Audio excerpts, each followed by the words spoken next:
Bugün Novruzun ikinci od çərşənbəsi qeyd olunur. Qədim inanclara görə od müqəddəslik və təmizlik rəmzidir. Od çərşənbəsində tonqal qalayaraq alovun üzərindən tullanmaq insanın daxili ağırlıqlarından, azar-bezardan təmizlənməsi kimi qəbul edilir. Ənənəyə əsasən bugün ocaqlar yanmalı, qazanlar qaynamalıdır. Yandırılan tonqal isə ilin isti və bərəkətli keçəcəyinə işarə sayılır. Yer çərşənbəsi martın 10-da, ilaxır torpaq çərşənbəsi isə martın 17-sində qeyd olunacaq. Yaz fəsli martın 20-si saat 18:45-53-də ölkəmizə daxil olacaq. Martın 20-si 21-i isə Azərbaycanda Novruz bayramı qeyd ediləcək. Həmçinin Fövqəladə Hallar Nazirliyi əhaliyə müraciət edərək bildirir ki, bayram tonqalı yandırılarkən yanğın təhlükəsizliyi qaydalarına ciddi əməl olunmalıdır.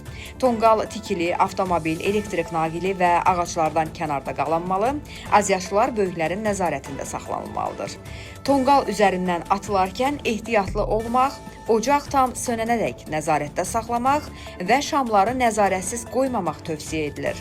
Fövqəladə Hallar Nazirliyi xüsusilə küləkli hava şəraitində tonqal qalanmasının təhlükəli olduğunu xatırladaraq vətəndaşları diqqətli olmağa çağırıb. Çərşənbəniz mübarək olsun.